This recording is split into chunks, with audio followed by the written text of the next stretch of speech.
Hi there, I'm Holly McDonald with the Costa Mesa Pod, where we discuss all things concerning the lifestyle, businesses, and activities that make our area such a great place to live.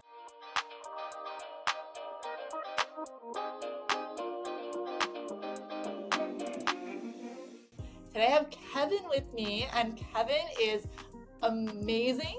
He works with a really awesome company that is local and also they reach across many borders. So I'm going to let Kevin introduce himself and tell you a little bit more about him, his company, and what he does. Kevin? Well, I'm excited to do this podcast with you. I've been here about 9 years in Newport Beach over here in Dover Shores, and I'm starting to feel like a local. I feel validated now that I'm on your podcast, so it's pretty cool.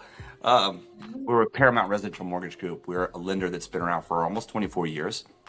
We're based in Corona, and which is Riverside County, but our founder lives right there on the water over there on Linda Isle, and we are Orange County. So we're privately owned. There's 4 of us that own it. I'm one of the partners, and we've got 650 loan officers nationwide. We have a wholesale channel and a correspondent channel, and we're excited about 2025 and beyond. So love to wrap with you here on your podcast. Well, I love that positivity, and I do want to shout out Derek Chan. He works with you. He's part of your company. He's been a great connection and contact for me, helping out with open houses and helping out with like general lending information. He works really hard, and I'm so glad that he connected me with you, because you are definitely like somebody that is on the pulse of everything going on in the mortgage industry, and like you said, you're local too. So why are you excited about 2025? What do you know in the lending world that maybe we should all know about? Well, there's a lot to be thankful for. I mean, we're very blessed to be in this business. So that's number one. We're helping people get a roof over their head. And it is harder. Prices go up, insurance goes up, taxes goes up. But the real big driver of business and affordability is rates coming down. And so interest rates have been moving down. So since October of 23, excuse me, they came down all the way through to the first federal rate cut, the Fed rate cut in September. Now, since then, they took a little blip up, right? So for those watching, if you want to see what the direction of interest rates are, you can watch the 10-year Treasury. And now it's coming back down again. And the trend is for it to continue to move back down. So lower rates drives more business. But I just want to caution borrowers, if they're listening, don't wait for the rates to then be lower, because now you're with the crowd.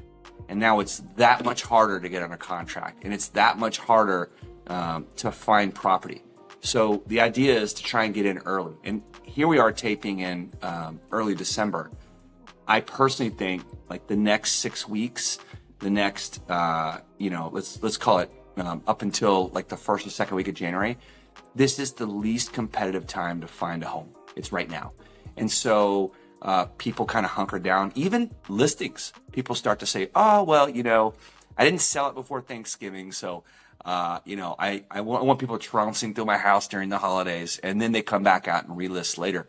But there still are certainly motivated sellers and a lot less buyers. So now is the best time of the year.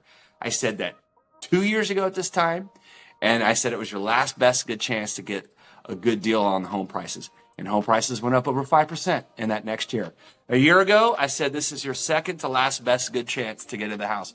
Well, this is your third last chance. And home prices just continue to run. We just don't have a lot of supply. And as soon as rates go down, it's not like supply goes up. There's just a ton of people out there hunting for houses because now they're in the money, they can afford it. So we're really excited about the trend of rates and that continuing to go down. And next year, we just think is going to be a huge year. And I'll add one more thing. So our lender, we're a national lender. We're everywhere but New York. And I'm part of the Mortgage Banker Association, and they are our industry's premier organization, kind of like NAR is on the real estate side, right? When it comes to forecasting and economics and policy and all that. And they project business to be up next year, purchase business to be up next year, and interest rates to be down next year. And I don't disagree. Yeah, well, I mean, I appreciate all of that optimism. Obviously, I'm also on board with 2025 being an amazing year. And I also agree that, look at how the market has gone. Even when the rates were higher, the prices have still continued to go up. What do you say to the people that are on the fence thinking and spouting out that, well, once there's a lot more inventory, things are going to change? Do you think that Not there's happening. do you think there's It's any no. chance of that happening in our area specifically? Because I mean, nationally, who cares? We care, but what do you think about our area specifically? There's no way. I mean, it's just we live, in proximity to the ocean. It is a desirable area.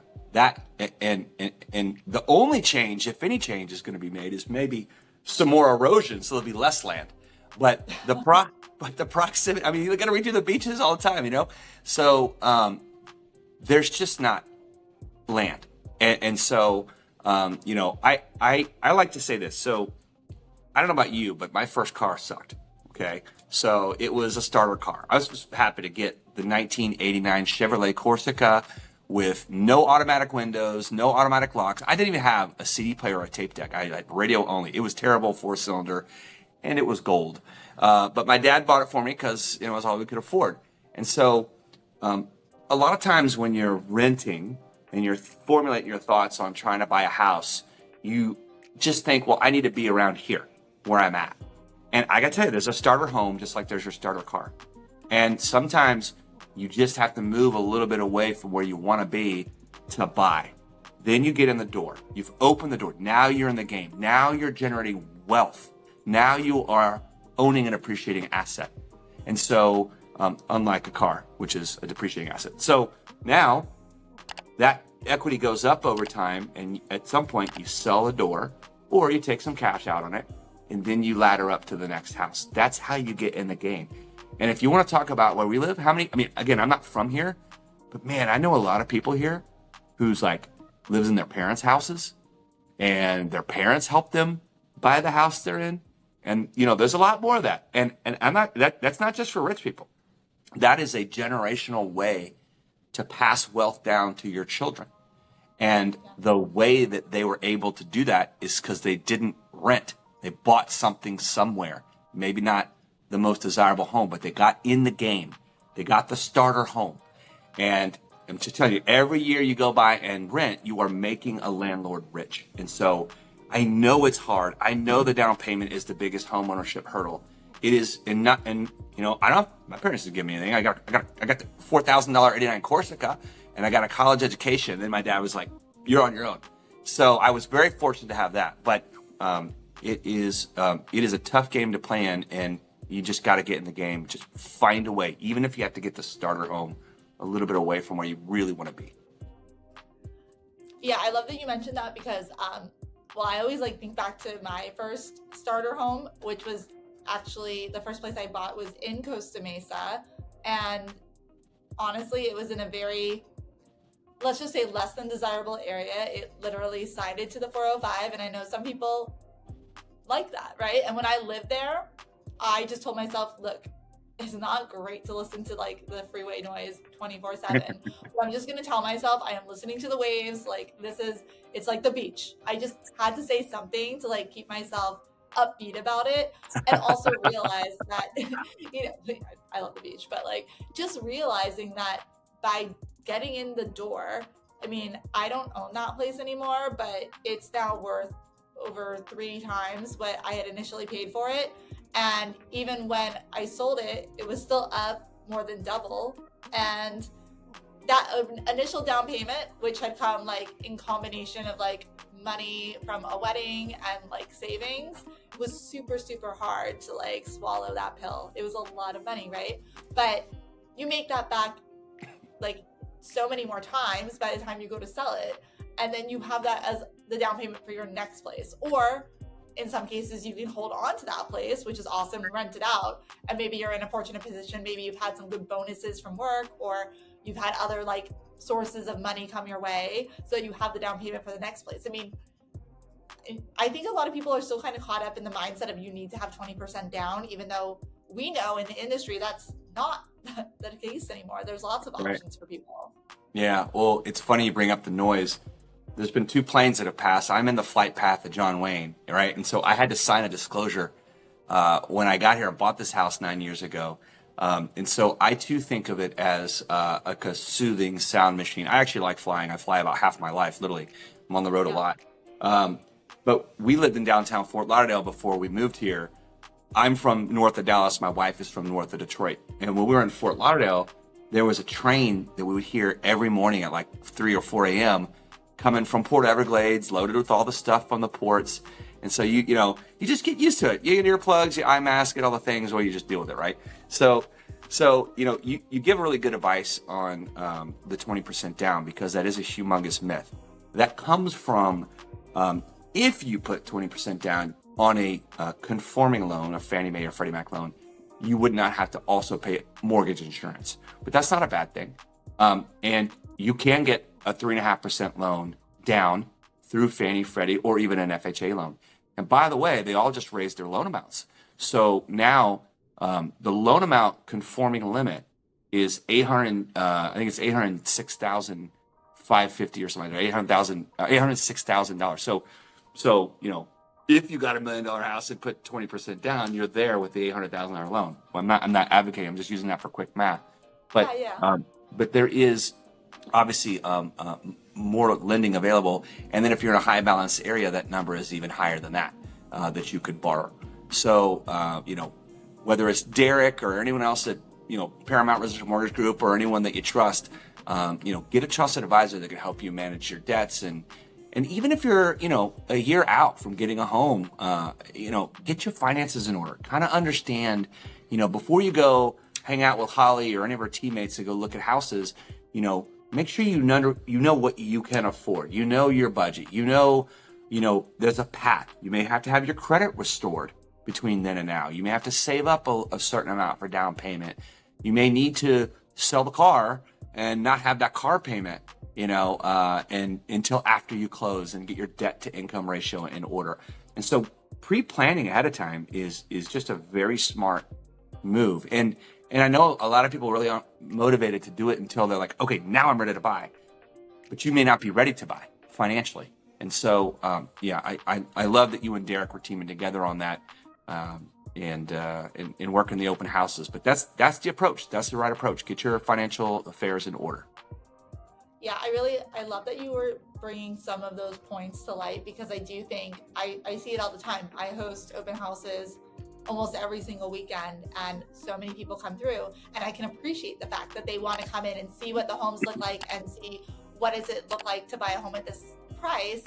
But I think it's such a double-edged sword, because if you do that and then you fall in love with something and then you're going backwards to find out what you can qualify for, you could be very highly likely to be set up for a letdown. Like if you're looking at $1 million property and you find out you can only really qualify for 700, you have to reset those expectations, and it's going to be a big difference, especially coastally, between 700 and $1 million. So I just want to kind of wrap this up with a little bit, like you said, that you're in Dover Shores, obviously an amazing area right on the border of East Side, Costa Mesa. Derek and I have been doing some marketing at East Side. I've lived in East Side. I lived there when I was single. I loved it. It's such a great spot with 17th Street and everything. What do you like about the area? Well, I moved here with 2 girls, and then we had a son and another daughter at Hogue. So we have 4 kids. And, it's interesting because I didn't grow up in private school. And I'm not knocking private school, but, Mariners Elementary and Newport Mesa Unified School District is a great school district. It's just fantastic. And so, we put our kids in Kumon on the side to kind of, stay ahead, And I'm sitting there doing the math, like the money I'm saving, by not paying for private school, I'm going to buy them property, So when they get out of college or whatever, or high school, like, okay, congratulations, here's a property which has been gaining, equity and wealth over time. That's the only way, you can pass along with the lowest tax burden, wealth to your children. So I love it here. I love the weather. I like that. That's a good idea. That's why I don't sell property, right? And it's hard. Like, you get to rent it out. You got to be a landlord, but there's easier ways to be a landlord. But I feel like this community is amazing. The sun's coming out, by the way, over here, so that's great. I just feel like it's, now that you kind of get dug in and people around you see that like you're not leaving, you're not here and gone, you really start connecting with your community, and it's just paradise. I mean, it's just an amazing place to live. Our weather obviously is incredible, I love all that part of it. It's a good place to raise a family. I'll also say, you brought up the open houses that you're working. I have another business that that I'm invested in. It's called Tiff's Treats. And if you got the cookies at your open house that were delivered, it's a fantastic closing gift for your clients. It's great for open houses. And so, I'm on a Teams channel with Derek, our PRMG loan officer, and all of his teammates. And I said, hey, my friends who own this company, they're trying to make a big push in Southern California. You can go to Tiff's Treats, download the app, and literally you can have like cookies delivered to you soft and warm, like pizza delivery. But it's also a gift that you can customize. You can put from Holly McDonald. You can put your team's logo on there. And so it's a really cool way that will separate you. And they're making such a big push here in Southern California. So as established as this community is, and all the things I love about the stability and the family raising environment, there's still a lot of opportunity for some really cool and innovative stuff to come through, like this cookie gifting platform, which literally everybody loves warm, soft cookies. And so, I think that's a cool way that we all connected here. And so still a lot of opportunity in Southern California. There's a lot going on. There's always changes. And, to quote Red Hot Chili Peppers, it's Californication. What starts here changes the world, which is a slogan my University of Texas uses. But California really is very avant-garde, and it's just great being in this community. And I love the fact you had me on Costa Mesa Pod today. Well, Kevin, thank you. I love having you share your perspectives. I mean, you have a very worldly perspective from all of your travel, and it's so interesting to hear, you came from Fort Lauderdale. A lot of people think of that as another sort of paradise, and I'm sure it is, but you're here, you're loving it. For about 3 months. For about 3 months. For about 3 months right now. Oh. But the weather's been great here lately. So it hasn't, it was a little cold this morning, but now the clouds have burned off. This is what it's like for about 3 months in Fort Lauderdale. It is pretty nice. But there's humidity and there's mosquitoes. And I got to tell you, I'm from Texas where we have heat and mosquitoes. And then I go to Fort Lauderdale and people would complain about it. And I'm like, quit whining, it's just humidity. And then I get to Southern California. There's no mosquitoes. There's no humidity. And I've gotten so soft and weak. And now I understand why people that come from here go over there and they're like, I get it now. It's just better here from that perspective, except for about 3 months. It's pretty nice over there right now. We won't knock somewhere else, but we do love where we live. And we do. And also, thank you for sharing about the cookies too. I have sampled the cookies. They are amazing. They were a hit at the open house. And definitely with the holiday season here, I mean, there's never really a bad time to give anybody a cookie. So honestly, check them out too. Yes, good. Yeah, they just opened in 10 ghost kitchen locations. So they just expanded their coverage. They have catering trays. Valentine's Day is huge. Obviously, the holidays are great. So thank you. I'm glad you liked them. It's such a treat. It's such a cool business model. I'm so glad it's in, my new home here in Southern California.